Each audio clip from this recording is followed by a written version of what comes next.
Hello, and welcome to my 24-hour readathon vlog.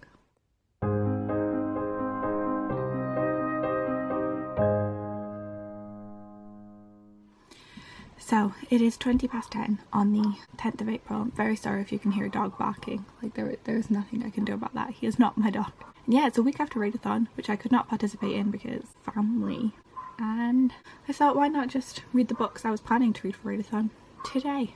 But since readathon isn't actually happening, I felt no need to actually go from 12 to 12 because it was a long work week and I wanted to sleep. So we're going from 10:30 today to 10:30 on Sunday, and I'm planning to read the Caraval trilogy by Stephanie Garber. I've read the first book before and I continue to buy the rest of the series because they're very pretty and I've just not read them. So today's the day. I'm gonna get ready for the day. I'm currently still in pyjamas and then get to reading.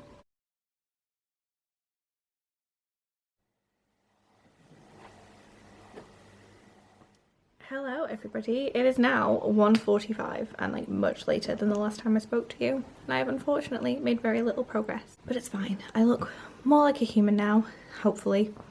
I'm like halfway through my first book and I figured I should probably tell you what it's about.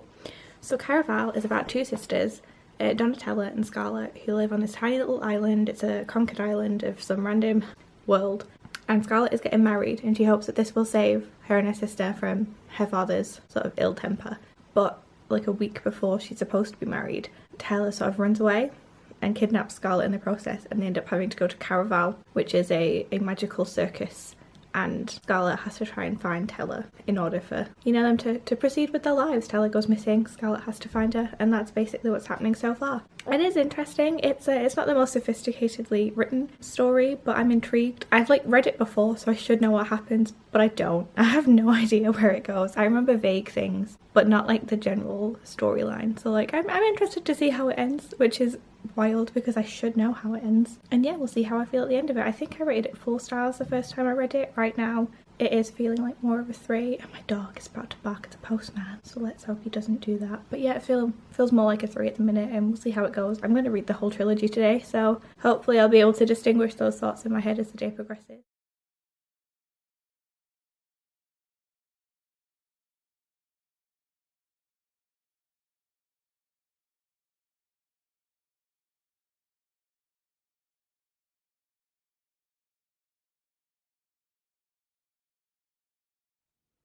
Hello, I feel like it's probably time for a quick update. So it is. Oh my god, what time is it? It's quite late. It's 10 to 5. Can you see that? Probably not. It's 10 to 5, so I've been doing this for a while now. But I finally finished Caraval by Stephanie Garber. I'm giving it 3 stars. It was fine, but like I sort of hated the way characters reacted to certain things. But like, let's go into more of a summary here. So it's about two sisters who have to escape their home life and end up journeying to Caraval, which is a fancy magic carnival, in order to do it. And it's sort of the journey that Scarlett goes on. This is Scarlett's book, to save her sister Taylor and the people she trusts along the way that she shouldn't. And yeah, there was just so much lying in this book, and it was all forgiven so easily that I can't get over it. And the fact that this is vaguely spoilery, so like skip ahead a minute if you're not interested. But the fact that Taylor thought that the best way to get her sister out of an abusive situation was to risk emotionally traumatizing her, it's just wild. Like, what kind of thought process went along there? I don't understand. It just baffles me. But I am intrigued about the way that this one left off and what Taylor's story is going to be in the next one. So I'm going to pick up Legendary now. I'm currently on Steph's sprint still, so there's 30 minutes left of the sprint left, so I should be able to get a good little bit of Legendary read, and then in the next one I'll probably get some dinner. But I did get some book mail today because Jade from JD Reads last night was interviewing Sebastian de Castell, and after listening to him talk, I just got really intrigued by his books, which I have been for a while because Jade loves them. But there's just something great about hearing an author be so passionate about something. So I went onto Amazon and I might have looked up the first books in this series, and Spellslinger may have been very cheap. So it arrived today and I'm very excited to read it, and it's like a really nice floppy edition and it's like really pretty. Like, I even love like the back of it, like it's great. So yeah, I'm looking forward to picking this one up eventually. But yeah, exciting. So I'm gonna crack on with Legendary now. Probably gonna go make myself some more tea, get started, cuddle the dog a bit, and hopefully read this one quicker than Caraval, which should have been my quickest book because I'd already read it. But we'll see. We'll see how it goes.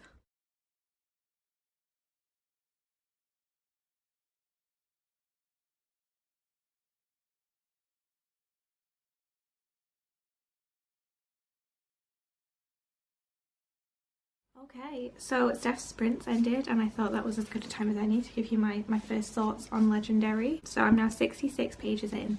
I was hoping to be a little further through, but the dog was distracting me. So I'm not, but this one, it follows pretty much straight off from Caraval. It immediately follows the action. So I'm not going to say too much about what goes on in these books because obviously spoilers, the next two are literally going to be sequels to Caraval. I will try and explain Caraval a bit better in my wrap up though. But Legendary so far has sort of picked up pretty quickly. We've got a lot more world building going on, which I wasn't expecting, which has been quite interesting. I'm quite intrigued about the magic systems being developed and the sort of lore of the world being introduced to, well, not introduced, but we're getting to know characters from the first book a little bit better, and that's interesting. And yeah, so far I guess I'm enjoying this one a little bit more. But yeah, this is surprising me. I wasn't sure where it was going, to be honest, but it's not going in the direction I expected, and I'm very interested to find out where it goes. I'll hopefully update again when I'm about halfway through, and then again at the end. Jade's live show for Witchlands Along is later today, though. That's at 9, so I will be stopping to watch that because I reread Truth Witch in preparation for it. So yeah, I'm excited for that and to hear people's thoughts. Okay, I'm gonna listen to some Studio Ghibli music for a while, get comfy, and then check in with you when I'm halfway through. Okay, quick update time. It's like 11 p.m, so I've been doing this for over 12 hours now, but I am halfway through the second book, so that's good, I guess. Thoughts are it's fine. I'm interested. I'm not really feeling anything. I'm curious about the world, but less curious about the game than I was in the first one, which is unfortunate. But I'm gonna power through. There's probably gonna be less updates now, just because, like, without spoiling anything, like I don't have any like thoughts or feelings about where the plot's going. So it'll probably just be I'll update you at the end. And it will likely be very early in the morning, so I won't want to say words, so I'll probably just update you tomorrow when I will hopefully be a good chunk into finale. But the plan is to power through this in the next hour or two, start finale, maybe try and get a few hours sleep around 4 because I have to walk the dog in the morning and I don't want to be completely dead for that. So yeah, that's the plan. I'm now in bed. I'm gonna like keep like real life clothes on though, so I'm not tempted to fall asleep. So I'm gonna read for the next few hours, get through as much as I can, and update you as and when. But like I said, it's gonna be early in the morning. People in my house will be asleep and at work, so I'm not gonna update you. Good morning. I'm sure I'm looking all kinds of rough right now, but I fell asleep last night straight after finishing Legendary at like 1, and I got up at like 5:30. I've now got an hour left of finale and it's like 9, so I don't have much wiggle room in there. I'm listening to the audiobook for finale because I needed to close my eyes. I was very tired. But yeah, I'm gonna go get some breakfast and get ready now and take the dog out while I listen to the audiobook. So I will come back at you after 10:30 when I'm looking like more of a human and wrap this all up. But like, I'm gonna do it, guys. I'll have read the whole trilogy in 24 hours.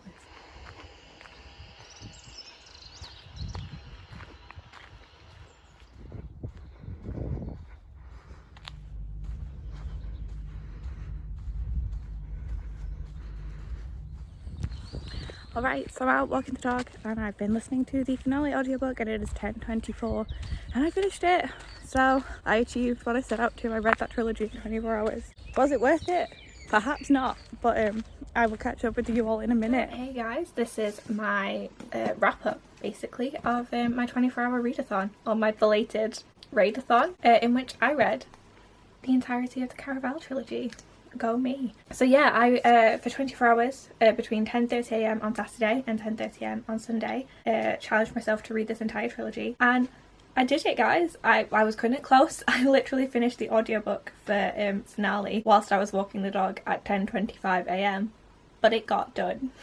And that's what matters here. So let me talk you through how I felt about the books. So the only plot I'm really going to explain is Caraval, because I don't want to spoil anything in the rest of the books. So Caraval is a story of two sisters, Tella and Scarlet, who live on an isle called Trisda, and they live with their like abusive father, who is terrible and they want to get away from him, and they think Caraval is the way to do that. But once they get there, not everything is as it seems. Everything is just a game, but is it really? Because Tella goes missing and Scarlet has to find her, and it's Scarlet's sort of journey, becoming a stronger person and finding out what she wants from the world and getting her sister back, and it's her adventure going through Caraval. And this was my favourite of the series. I had read it before it was a reread. It got 3 stars because I don't think the writing's particularly sophisticated. The characters kind of irritate me. Like, Tella has like 2 character traits in this, which are she's kind of promiscuous and she's a bit unpredictable. And then Scarlet's main character traits are that she is scared and protective. And that's it. That's pretty much all we get throughout the entire thing. There's very little growth. We get no interaction really between the sisters, and the entire thing spurring this on is like a sibling bond. So I thought that was strange that we got like basically 2 scenes of them interacting and that was it. But I mean, it was fun. I like the premise. The romance was intriguing, and yeah, it was fine. And then unfortunately I liked the next book a lot less. So we have Legendary, which follows on directly from the events of Caraval, so I'm not going to spoil anything, but this one is more of Tella's journey. And I didn't like it. I thought that the attempts to expand the world and the magic were interesting, and you could see that some of the foundation had been laid in Caraval, which I appreciated, but for the most part the games were less interesting in this one. The characters, again, had like no interaction with who I wanted them to be interacting with. We got very little Scarlet and Tella. Scarlet and Julian were pretty much non-existent in the story, and we got introduced to some new characters and we got to see more of some characters from Caraval I didn't really want to see more of. I felt it was like a little bit predictable, but okay, it got 3 stars, a lower 3 stars than Caraval, but it wasn't terrible. It didn't make me angry. It was fine. I was reading it pretty much just to read it. Also, this was the book where I really started to notice the writing and how simplistic it is, and it's very much all of the characters' like emotional journeys and their introspection is very much just they think something.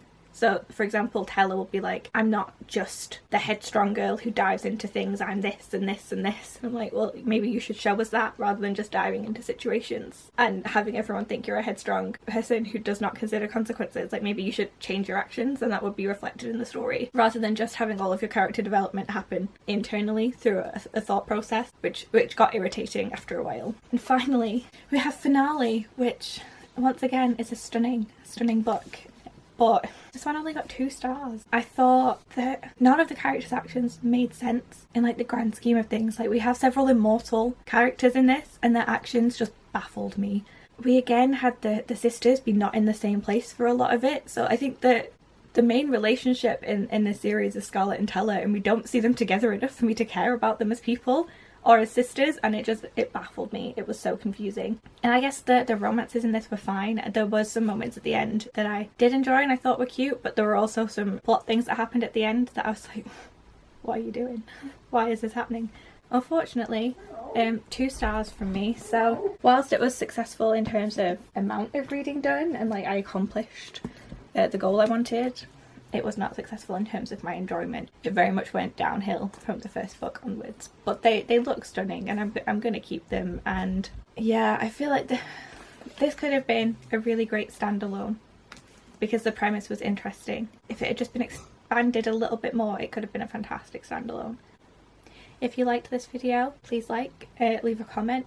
I might do something similar with the A Curse So Dark and Lonely series, the Cursebreaker series, because once again I'd only read the first book of that one, and it might be interesting to reread that and carry on with the series and get all of the information in a day. Hopefully I like that one more. I did give A Curse So Dark and Lonely 5 stars when I first read it, so it has more potential to be sure. But yeah, if you want to see that, let me know in the comments, and I will see you in the next video.